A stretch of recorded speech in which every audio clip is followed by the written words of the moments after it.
somewhere in the outer rim of civilized space, where morality gets as thin as the atmosphere and entertainment gets as bloody as a butcher's apron, sits the crown jewel of questionable life choices, the Zephyrian Empire's Grand Colosseum on Kepler 442b.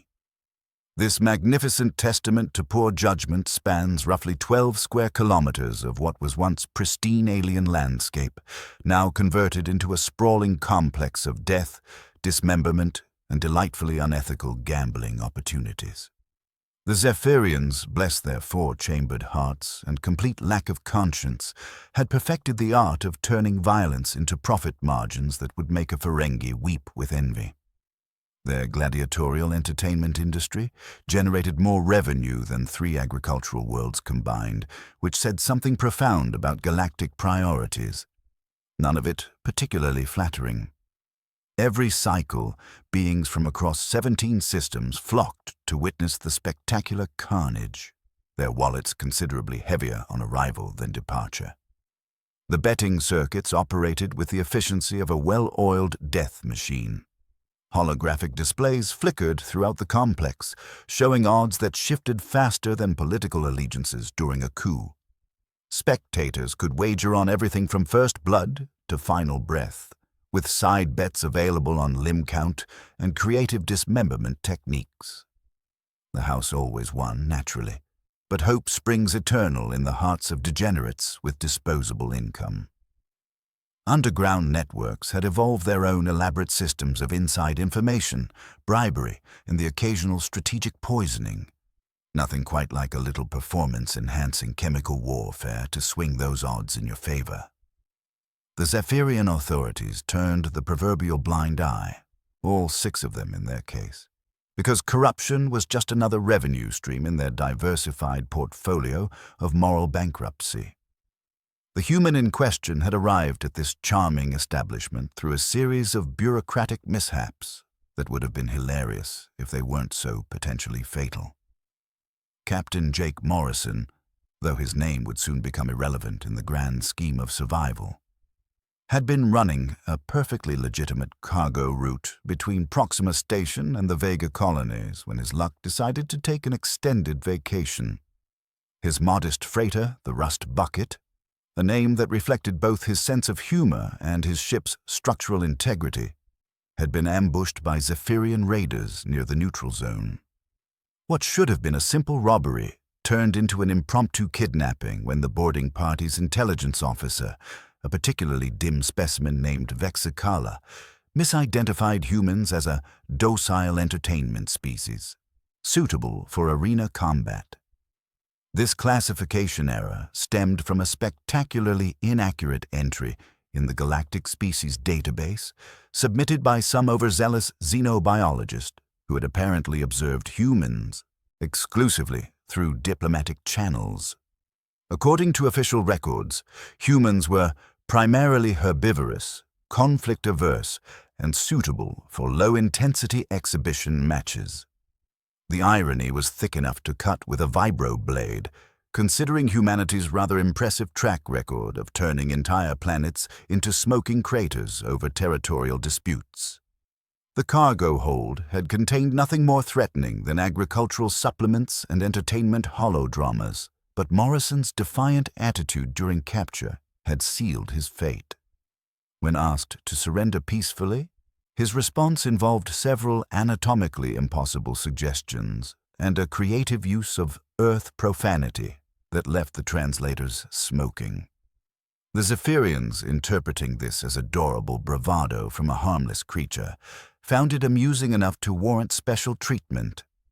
The prison complex resembled a twisted zoo designed by someone with severe psychological issues and unlimited funding.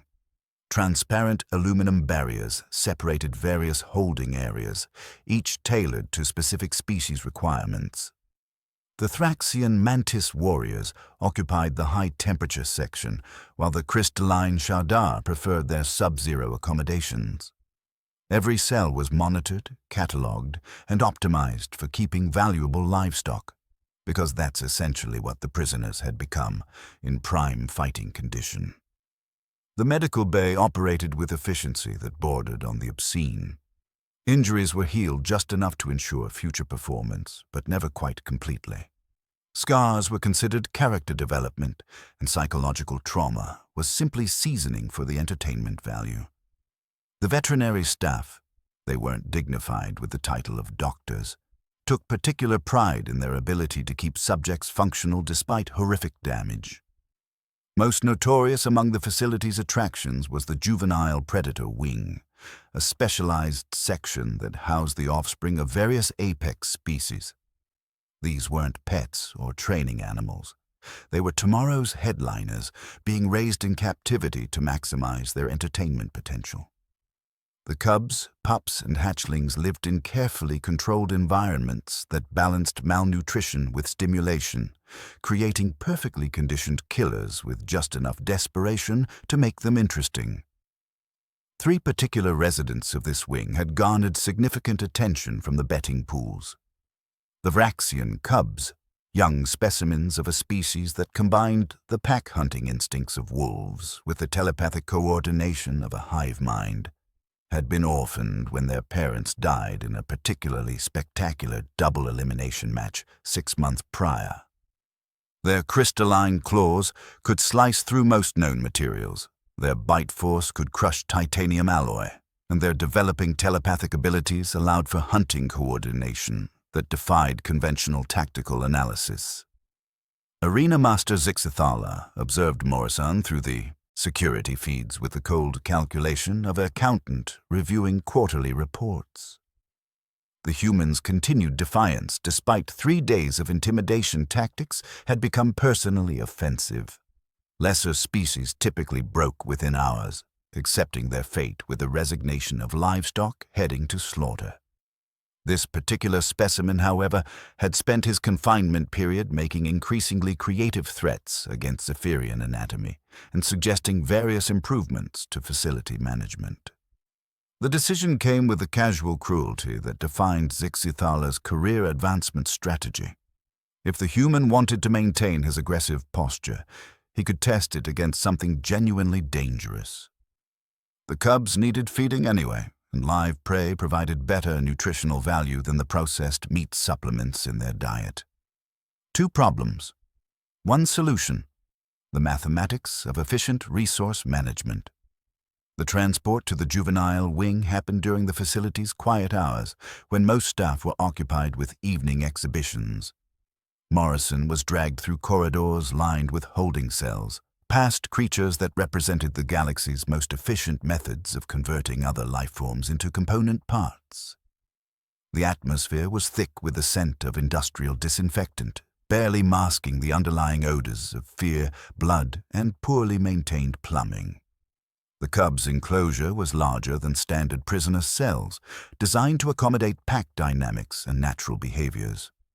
Artificial terrain provided hunting practice opportunities, while environmental controls simulated their homeworld's harsh conditions. It was luxury accommodation by prison standards, which said everything about the facility's priorities and nothing good about galactic standards of decency. As the transport cage was positioned at the enclosure entrance, Morrison caught his first glimpse of his intended executioners. 3 pairs of luminescent eyes regarded him from the shadows, attached to forms that moved with predatory grace despite their youth. The betting boards throughout the complex immediately lit up with new wagering opportunities. Time of death, method of dismemberment, whether the human would attempt to fight or simply accept his fate. The guards activated the transport mechanism with practiced efficiency, their casual demeanor suggesting this was routine entertainment rather than calculated murder. As the cage door opened and Morrison stepped into the enclosure, the facility's automated systems began recording what everyone expected to be a brief but profitable snuff film. Nobody had bothered to research what happened when you cornered a human with nothing left to lose.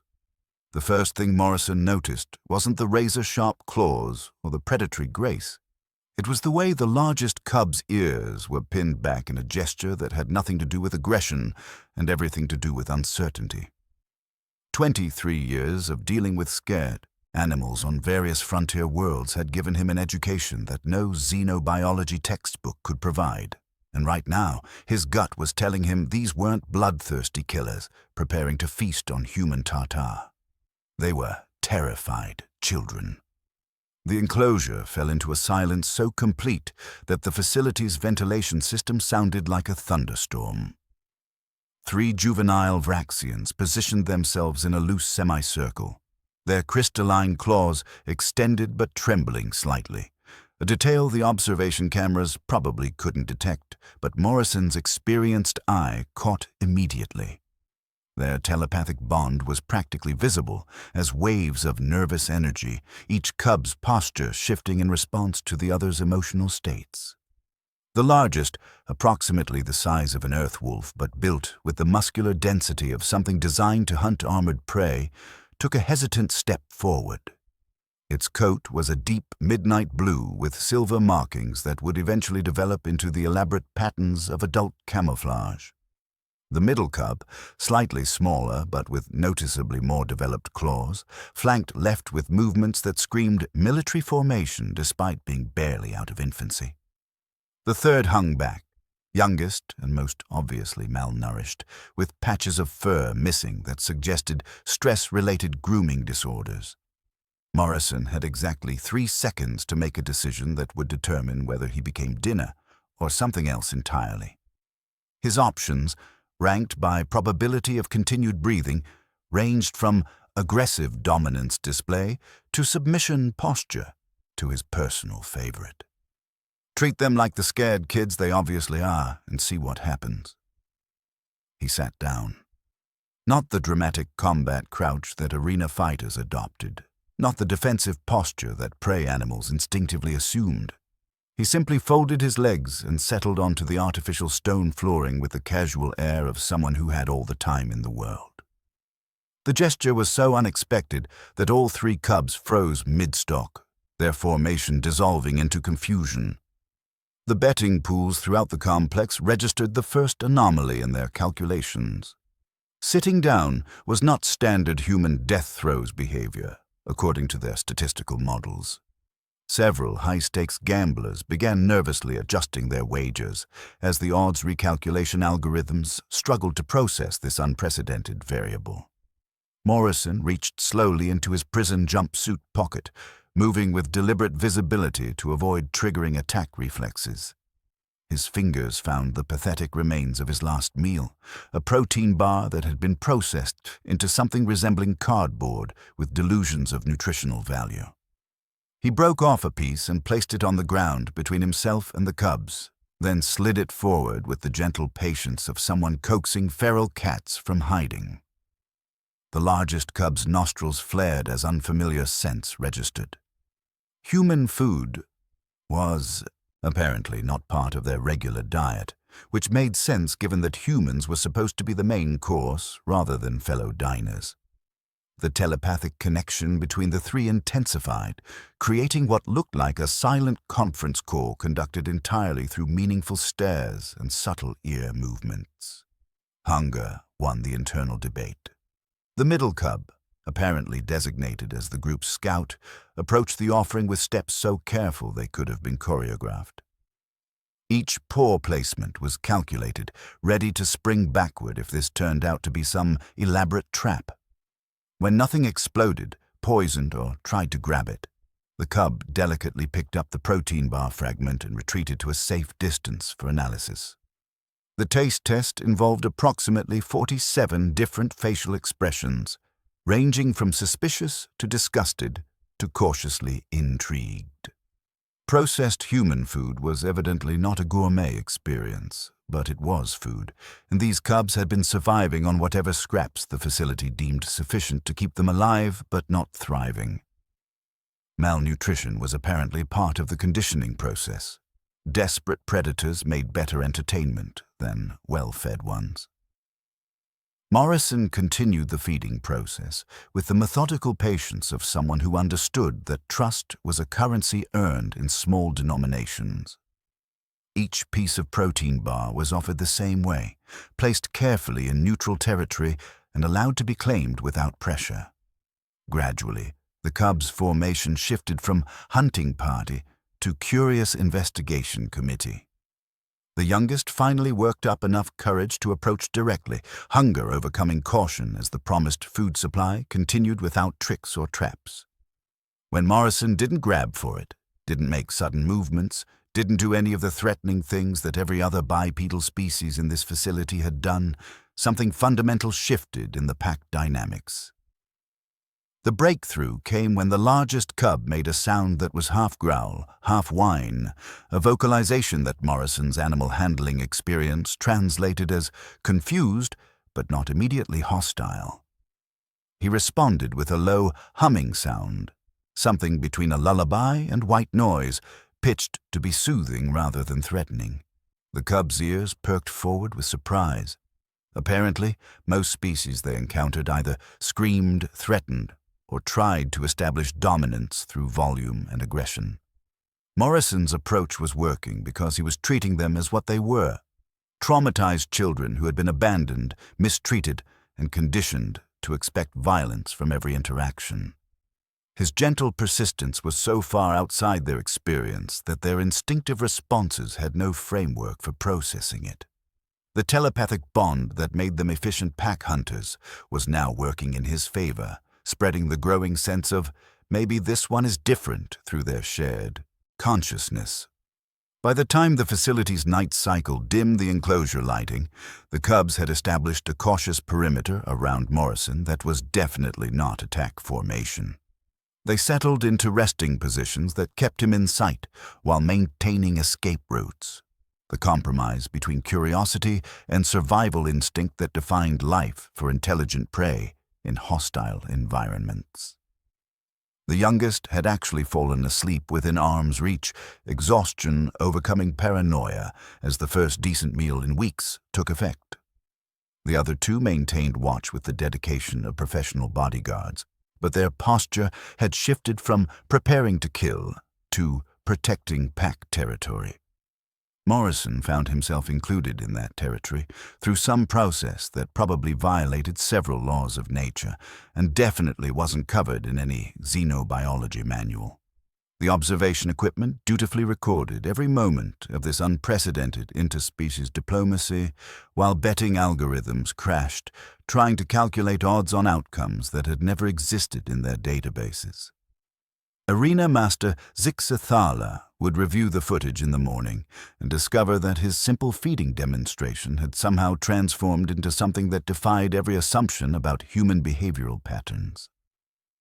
Morrison settled back against the artificial rock wall, listening to the quiet breathing of 3 alien children who had decided he might be worth keeping alive. Tomorrow would bring new challenges, but tonight he had accomplished something that the facility's behavioral experts would have deemed impossible. He had become part of a Vraxian pack without shedding a single drop of blood. The universe, as always, had a twisted sense of humor about these things. The first night in the enclosure passed with the kind of peaceful sleep that Morrison hadn't experienced since his capture, which was ironic considering he was bunking with 3 apex predators who could theoretically reduce him to component parts faster than a food processor. The cubs had arranged themselves in a protective triangle around him, their natural pack instincts extending to include their unexpected new member through some process that would have made xenobiologists weep with academic joy. When the artificial dawn cycle began illuminating the enclosure, Morrison woke to find the smallest cub pressed against his side for warmth, purring with a sound like a well-tuned engine. The other two had maintained perimeter watch throughout the night, their dedication to security detail impressive enough to shame most professional bodyguards. Somewhere between the protein bar diplomacy and sunrise, he had apparently graduated from potential threat to Pack Alpha who needs protecting. The morning feeding routine provided Morrison with his first real insight into just how badly these cubs had been treated. The automated feeding system dispensed what could generously be described as nutritional paste, a gray substance that looked like it had been designed by committee and tasted like it had been approved by accountants. The portions were precisely calculated to maintain health without encouraging growth, keeping the cubs in a perpetual state of adolescent desperation. Morrison shared his breakfast ration without hesitation, watching how the cubs divided the additional food among themselves with mathematical precision. Pack hierarchies were complex social structures, but these three had developed something more sophisticated than simple dominance displays. They operated like a miniature military unit with roles and responsibilities that shifted based on circumstances rather than rigid pecking orders. The largest cub, who Morrison mentally designated as commander, had taken responsibility for strategic planning and threat assessment. The middle one, Scout, handled reconnaissance and resource evaluation. The smallest, despite being obviously the youngest, served as their communications specialist, managing the telepathic coordination that made their pack hunting so devastatingly effective. They were living proof that intelligence and adaptability could overcome raw physical advantages. Communication between species typically required universal translators, sophisticated linguistic algorithms, or at minimum a shared mathematical framework. Morrison's approach was considerably more primitive but infinitely more effective. He started telling them stories about Earth. Not the sanitized versions that appeared in diplomatic exchanges, but the real stories about pack animals, survival against impossible odds, and the strange human tendency to adopt anything that needed protecting. The cubs couldn't understand the words, but they responded to tone, gesture, and the emotional undercurrents that transcended language barriers. When Morrison described wolves hunting in coordinated formations, Scout's ears perked forward with recognition. When he gestured about protective pack behavior around injured members, Commander's posture shifted into what was unmistakably agreement. The youngest simply curled closer, absorbing the steady rhythm of human speech like a security blanket made of sound. Their first training session happened accidentally when Scout attempted to demonstrate a hunting technique by stalking one of the automated maintenance drones that cleaned the enclosure. The approach was textbook perfect, low profile, coordinated movement, perfect timing, but the execution failed spectacularly when Scout misjudged the drone's sensor range and triggered its defensive protocols. The resulting alarm and emergency shutdown provided everyone with an educational experience about the difference between theory and practice. Morrison's response was what sealed his position as Pack Alpha. Instead of punishment or ridicule, he analyzed the failed hunt like a tactical debrief, using gestures and sketches in the sand to suggest improvements. The cubs' telepathic conference was practically visible as they processed this unprecedented approach to failure, learning from mistakes rather than violence as consequence. The afternoon brought their first collaborative hunting exercise when a maintenance oversight left a small service tunnel unsealed. Commander spotted the opportunity first, but instead of taking individual action, the cubs initiated what Morrison recognized as a planning session. Their telepathic coordination was like watching a silent strategy meeting conducted entirely through meaningful looks and subtle position shifts. Morrison found himself included in the planning process through some instinctive pack behavior that defied logical explanation.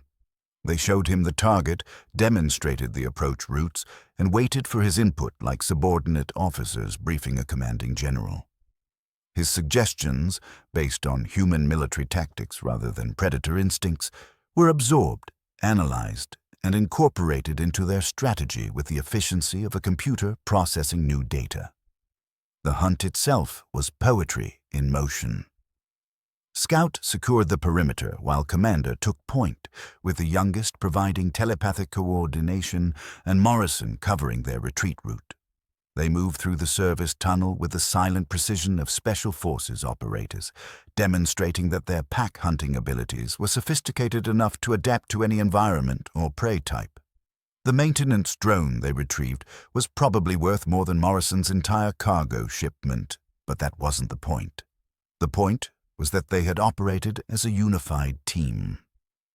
The real breakthrough came during the evening rest period when Morrison attempted to learn their naming conventions. Vraxian identity markers were apparently based on individual scent signatures combined with telepathic resonance patterns, concepts that human neurology wasn't equipped to process. Instead, he assigned them names based on their demonstrated personalities and specializations. Commander became Tango for tactical operations, Scout became Delta for reconnaissance, and the youngest became Echo for communications. The naming ceremony was entirely Morrison's invention, but the Cubs responded to it with the solemnity of an ancient ritual. When he spoke each name while making contact, they reciprocated with a telepathic pulse that felt like being briefly connected to their shared consciousness. For a moment, Morrison experienced the world through predator senses, enhanced hearing, scent trails like visible pathways, and the constant awareness of pack dynamics that defined Vraxian social structure. The facility's security monitoring systems dutifully recorded every interaction, creating a database of behavioral anomalies that would keep xenopsychologists busy for decades. The betting pools had given up trying to calculate odds on Morrison's survival and had shifted to taking wagers on when facility management would intervene in what was clearly becoming an unprecedented interspecies alliance. Arena Master Zixathala reviewed the day's recordings with the growing realization that his simple execution had somehow transformed into something that threatened the fundamental assumptions underlying the entire entertainment industry. Worse, the Cubs were displaying behaviors that suggested advanced tactical training, exactly the kind of skills that could make them worth significantly more as professional fighters than as simple execution fodder. The economic implications were staggering. 3 properly trained Vraxian operatives could command premium rates in gladiatorial circuits throughout the sector. A human handler who could coordinate their abilities represented a force multiplier that betting syndicates would pay extraordinary sums to either acquire or eliminate. The morning's feeding demonstration had accidentally created the most valuable combat asset in the facility's history. The decision was inevitable. Instead of execution, Morrison and his pack would face the arena as a coordinated unit. The betting opportunities alone would generate enough revenue to fund facility expansion, while the spectacle of interspecies cooperation would draw audiences from across the galaxy. Win or lose, they had become too valuable to waste on simple murder. The Cubs sensed the change before the official announcement arrived. Their telepathic abilities apparently extended to reading emotional undercurrents in facility personnel, and the shift from disposal protocol to valuable assets was as obvious to them as a change in weather patterns. They arranged themselves into defensive formation around Morrison, prepared to face whatever challenges the morning would bring as a unified pack. Morrison settled back against the enclosure wall, surrounded by 3 alien predators who had chosen to follow him into whatever hell awaited, and realized that tomorrow would determine whether his accidental leadership abilities were sufficient to keep them all breathing. The universe's sense of humor was about to get a thorough stress test. The morning transport to the main arena showcased thousands of spectators wagering their life savings on what they assumed would be a brief but entertaining bloodbath. The betting boards displayed impossible odds, 847 to 1 against the human surviving the first minute. Morrison entered the arena flanked by Tango, Delta, and Echo in military formation that none of the bloodthirsty spectators recognized. Their opponents were the arena's current champions, 2 Thraxian Mantis warriors and a Corvin berserker whose kill records read like grocery lists.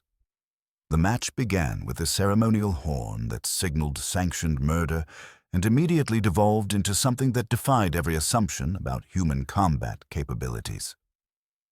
Morrison dropped into tactical crouch and began issuing hand signals that his pack interpreted with synchronized precision. Delta flanked left while Tango took high ground, using decorative obstacles as tactical advantages. Echo maintained central position for telepathic coordination, creating a communication network that allowed real-time tactical adjustments. The Cubs moved like extensions of Morrison's will, implementing strategies that combined human military doctrine with Vraxian pack-hunting instincts. The professional killers found themselves outmaneuvered by opponents who treated arena combat like a mathematical problem with violent solutions. Their superior weapons meant nothing when they couldn't predict target locations. The Corven Berserker's intimidating charge was neutralized when coordinated pack tactics turned his momentum into a physics lesson. The crowd's bloodthirsty cheers transformed into stunned silence as the impossible unfolded.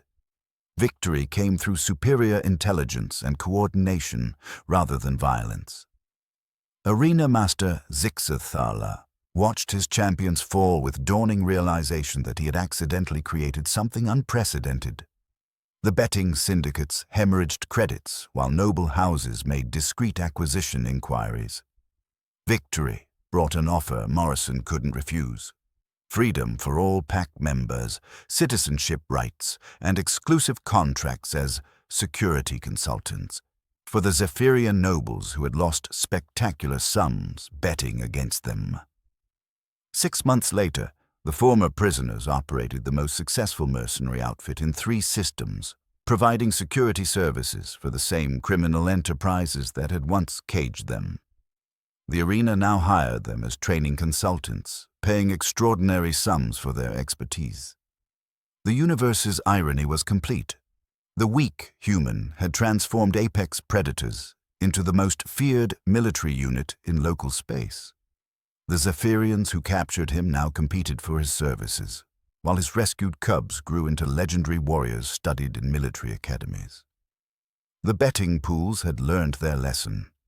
Never bet against a human with nothing left to lose, especially when he's got friends with sharp teeth and no sense of proportional response.